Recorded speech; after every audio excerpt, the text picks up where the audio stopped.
Shane. Alright, so it's been a while since I've been on here, but I am finally back on YouTube. And today I just want to talk about something that's been on my mind recently with movies that have come out so far this year. So if you've been paying attention at all to the box office returns of the movies that have been coming out this year, you'll know that they're not in a great place right now. People just aren't going to the theater as much anymore, and pretty much every single movie that's come out so far this year has either been underwhelming, but not quite a flop, or just an outright failure. And it's not really a matter of whether it's an original movie, whether it is a remake or adaptation of something, a sequel, big studio movie, smaller independent movie. There's just been a lack of people going to the theaters, and as a result, a lot of these movies are not really making a lot of money. And there was a bunch that I was looking forward to that just did not make that much money at the box office, and can probably be seen as failures. There's Mickey 17, Companion, Novocaine, Death of a Unicorn, the latest Looney Tunes movie, The Day the Earth Flew Up, Steven Soderbergh's latest film, Black Bag, Alto Nights with Robert De Niro, Wolfman, or Snow White, which was a massive failure. And there's also stuff that wasn't outright a bomb, but just really did not make the money that in maybe past years it would have, like Captain America, Brave New World. There's been some small successes like The Monkey and One of Them Days, which made pretty decent money for relatively small budgets. But beyond that, there hasn't really been a breakout hit of 2025 so far. And I just wanted to dive into that and figure out the reasons why movies are kind of suffering right now. And number one, I want to get this right off the bat. Movies are not suffering because they are more political, as people say. People already use Snow White as an example of something bombing because it went woke, go broke. But I think the politics of that have way less to do with it bombing than just the fact that Snow White is not that popular of a property. You can't really bank on nostalgia with a movie from the 1930s, the same way you can with something like Lion King or Beauty and the Beast, which came out in the 90s. And there's plenty of examples of films with main characters that are people of color, or women, or anything that would be considered woke, and they do plenty successful at the box office. So no, it is not a matter of politics having an effect on people not choosing to go to the movies anymore. Now, some people would say the biggest problem affecting movies today is a lack of originality. Too many sequels, remakes, or superhero-based properties being pumped out, and people are tired of this. And I think that's true, but also people aren't going to see new movies based on original ideas either, or based on books like Mickey 17, for example. It's based on a book, but it's pretty much an original property because it's not that well known of a book, and apparently they changed a lot from the book anyway, so it might as well be a new story. And the same can be said for stuff like Companion or Novocaine. So I think that's just a kind of a cop-out answer, is to say it's the lack of originality in Hollywood, because plenty of original films are being made. Even if you go look at the Oscars, I saw way too many people saying, oh, why did they nominate these movies? Why did Nora win? No one even saw that movie. And that's a big problem. People say they want originality in movies, but when an original movie wins Best Picture, it's all about no one saw that. Why is that winning an award? So I don't think originality is the main problem either. Now, is streaming the reason movie theaters are dying? Yeah, I think it's a big part of it. People have been conditioned to, ever since the pandemic, why go to the movie theater and go out and spend all this money when you could either wait like 2 weeks, like Mickey 17, I think, was in theaters for like 10 days before they announced the on-demand release date.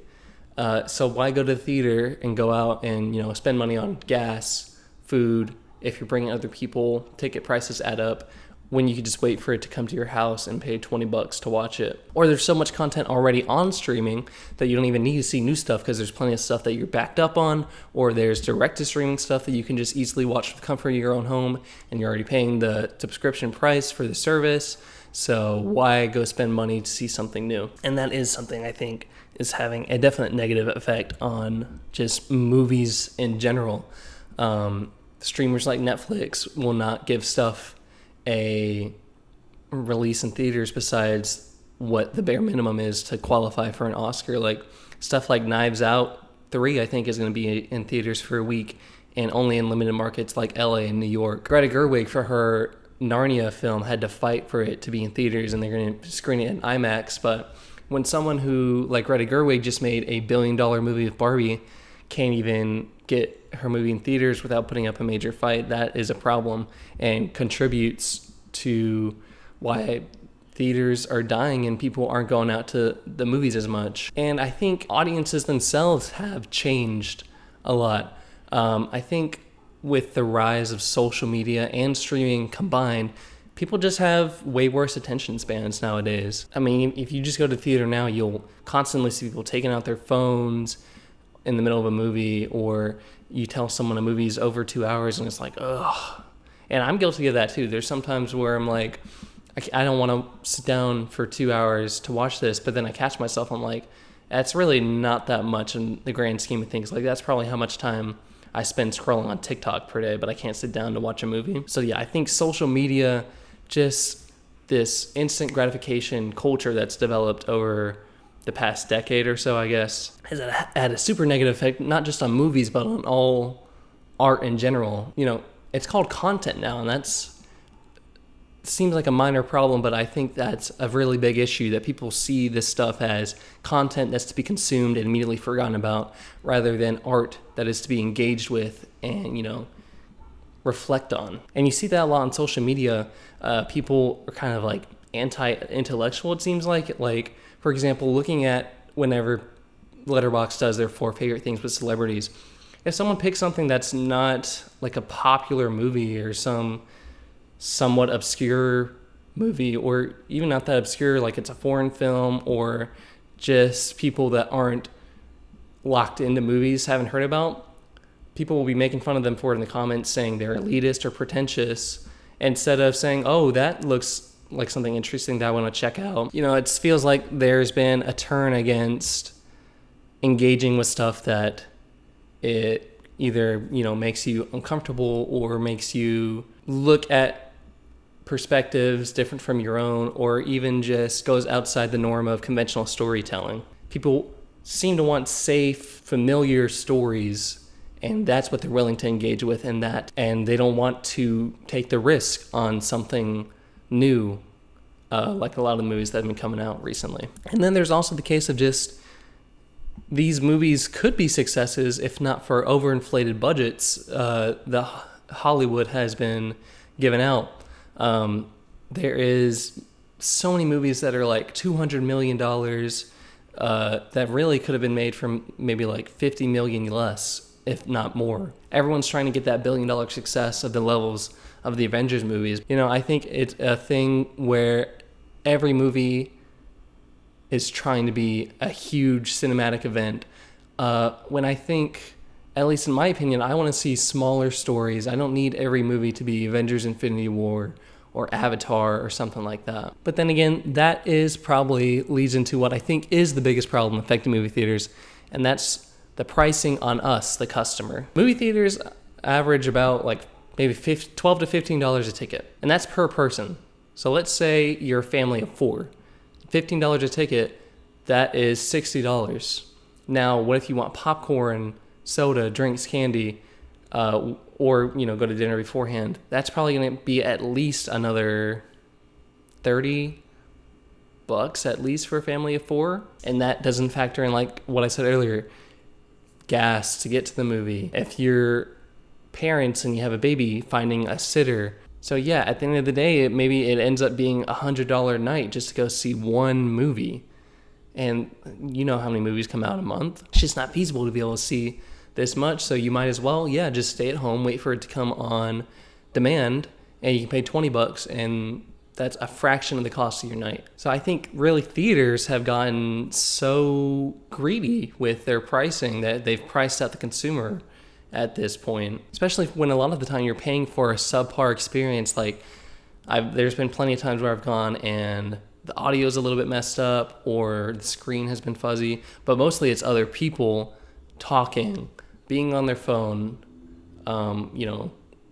recording the movie, kids getting up and walking around because their parents don't want to parent. So why do I want to pay all this money to go out and just have a bad time? So yeah, in my opinion, biggest first step into getting people back into theaters, lower your prices. You'll still be making money.